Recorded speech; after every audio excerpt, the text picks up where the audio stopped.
Large commercial airliner with 160 passengers, and I'm at 15,000 feet. Good luck. It's up to you to land the plane and save the lives of the passengers without any help. Okay, well, I guess I better get to it. It's worth remembering, despite the aviator mustache, Jamie has absolutely no experience piloting a plane. And to make a tough task tougher, Terry has programmed a night flight.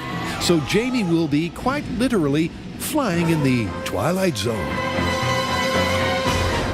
I have a basic understanding of how airplanes work, which I think should be helpful, but the rest of it, this is all alien to me. I'd say this is going to be a little bit of a rough landing. The simulator cockpit, modeled on a generic passenger plane, has real instrumentation and flight controls. And state-of-the-art computers control the actuators that respond physically to the pilot's handling. Let's just start to play with the controls a little bit. And it's clear from the get-go that Jamie is hopelessly out of his depth. I need to find my speed. Why can't I find my speed? With alarms, sirens, and verbal warnings going off, Jamie's struggling. He's going too fast. And with his roller coaster steering style, he's breaking every FAA regulation in the book. He just rolled out of a 45-degree bank, which normally 30 degrees is the maximum an air carrier would do. Jamie's unorthodox approach has found Denver Airport, but he's not in great shape. He's just too high and too fast. It's not a good combination. The recommended landing speed for a plane of this size is about 140 knots, but Jamie's screaming in at over 300. Maximum airspeed exceeded. Yeah, shut up. All in all, it's not going well, and even the simulator is starting to panic.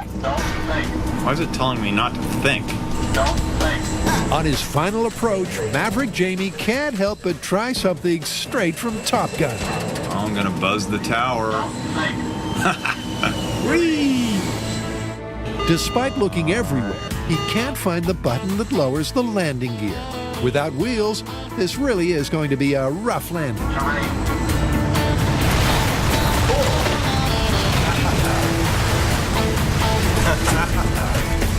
Jamie hits the deck, putting the Terror into terra firma. A crunching, shuddering skid ends in disaster. Lucky it's just a simulator. Please exit only by the front doors. Unfortunately, I died, and all of my passengers and crew died along with me. He was too high, too fast most of the time. He was using gas at quite a rate and never found the landing gear lever. So he was kind of really at odds with the aircraft. So landing a passenger jet without experience or help is nigh on impossible, unless Adam can prove otherwise. The hours of flight time I have total in simulators and real planes, 0. Still to come, Tori flies like a bird, but will he sing like a canary? And we're on the flight deck with Adam and Jamie. Pull your nose up and give it power. I'm coming in really fast. To see if they can get talked into land. Everything's in your hands now. Thankfully, most times we fly, the hardest decision to make is whether to have fish or chicken. But if the journey took a turn for the worse, can a complete novice really take the hot seat and be talked into land? So far, Jamie's tried a landing without any external help.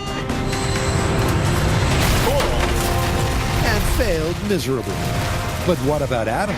Okay, Adam, it's your turn. Adam has an identical flight plan to Jamie, but let's hope the outcome is different. Like Jamie, Adam's hardly confident, and once he takes the controls, it's pretty clear why. Oh, I'm actually flying. Oh, wow. What? I don't know what to do. Oh my God. Adam has no idea what his altitude is, and with the airport some distance away, he flirts with a hard and premature landing. Okay, I'm pulling up. All right, I'm pulling up. I am. With the passengers now using their sick bags, Adam's speed has dropped so low he's stalled. And that leaves only one outcome. Oh, jeez. Okay, wait. Oh,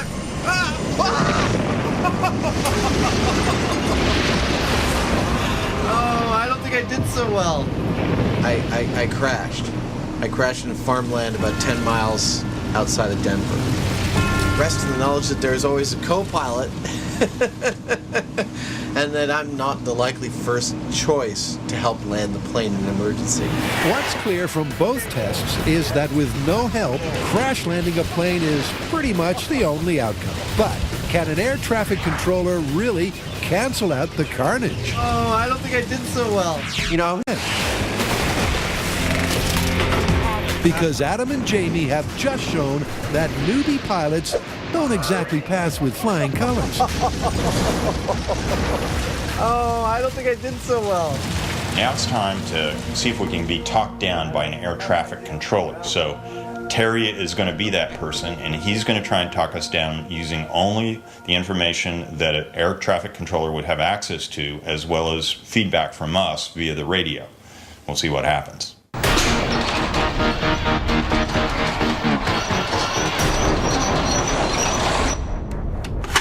While you were busy buzzing the tower, I was turning up some pretty interesting facts about this myth. Which was? Well, it's never happened. What's never happened? No passenger has ever been talked into landing by air traffic control on a commercial airliner. There's simply never been a case where both the pilot and the co-pilot have been removed from the equation. Well, I guess this is another case of things happening in the movies that don't happen in real life. It's not going to stop us from going for it, though. So Jamie's just about to go in and get talked into landing, and get this, even though he's been flying since he was 16, Terry has never talked anyone into landing. It is not part of any pilot's training. So this is a first for everybody involved. Jamie once more mans the hot seat. To make conditions different from Test 1, Terry's added a significant tailwind and some turbulence to boot. So now it's down to him and Jamie. And first up is a little Cockpit 101. Screen straight ahead that has the blue and the brown on it. That is your primary flight display. Terry carefully explains to Jamie exactly what all the buttons and numbers mean. See, that says landing gear. I was looking for that earlier. Okay. And with that nailed, it's time to put the myth to the test. I'm at 5,760. Oh, pull your nose up and give it power. Give power. Climb back up to 7,000 feet. Remember, Terry can't see any of the instruments in Jamie's simulator or the graphic flight path. And the stress of flying blind, coupled with that near miss, is starting to show. Okay, what's your pitch out attitude? Where's the square in relationship to any of those marks? I'm at 5 degrees over. Very good. Finally, Terry gets an eyeball on the incoming jet, and they begin the all-important landing sequence. Okay, does it look like you're going to make the runway? I'm not directly in line with it. Well, try to get to it if you can't. Everything's in your hands now. I can't see anymore. Roger. At the last minute, despite Terry's best efforts, it's all down to Jamie. I touched down. And he nails it. I'm stopped. Congratulations, Shabby, you made it. Remarkable. Jamie's ended up dead center on the runway. Plane, passengers, and crew are all completely fine. Landing the plane without any help, hard.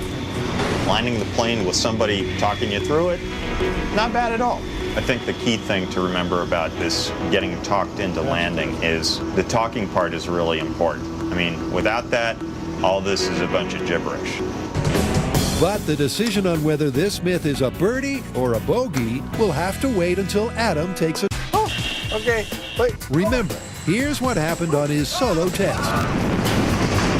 Will Terry help him do better?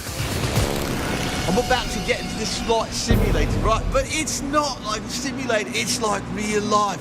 The pilot has died. For some reason, I'm the one they turn to land the plane. I get on the horn and say hello. Hello, air traffic control, talk me how to fly this beast, land these people safely, man, and he says yes. That's my task. On the primary flight display, As with Jamie's test, Terry is effectively flying blind. He has to use all of his years of experience to give Adam every detail he could need. I tell you to put the nose down, you push forward. When I tell you to bring the nose up, you pull back. Okay. This time there's a strong headwind, and that's making the plane bump around a fair bit. But Terry and Adam keep their cool. It's much easier when I have someone guiding me through it. Terry was a fantastic teacher over the headset. I want you to start your descent. Okay. He gave me lots of good guidance about my attitude and my altitude and my heading. You know, he was paying attention to enough of the stuff that I felt comfortable, and I started noticing things. I started seeing my airspeed slowing down. I'd speed it up. Okay, pull the nose up. He got me into this zone, and I was able to land the plane. This was so much fun. Hey, I didn't run up the runway. Okay, the fire truck will be there in a second to help you out. When a civilian like me lands a plane like this, if it's ever happened, I'm sure the fire trucks are on their way out, if only to bring champagne. Just like Jamie, it's mission accomplished. So it's hats off to Terry. You are a great teacher. His expertise helped avoid calamity. But as he's about to explain, there's an even easier way to land a plane. Today's aircraft are so sophisticated, there's so much automation, it'd be as easy as setting up a couple switches and then just turning knobs to land. Basically, you turn on the autopilot, you select the speed, you control your heading and your altitude with these knobs, and then eventually when you're ready to land, selecting the approach. Wow. So that's it. You just kind of sit there and watch it happen. Yes, the systems today are made to be virtually fail-safe. The autopilot of modern planes can not only fly, they can land too. So that means that a passenger being talked into land is just never going to happen. So how are we going to call this one? Well, you and I both failed miserably when it came to landing a plane on our own with no help, but Terry was successfully able to talk each of us into a safe landing. Well, we can't call it confirmed because it's never actually happened. Nor would it ever have to happen these days. If that situation ever arose now, modern planes are so advanced they could virtually land themselves. So we call it plausible. I agree. Plausible it is.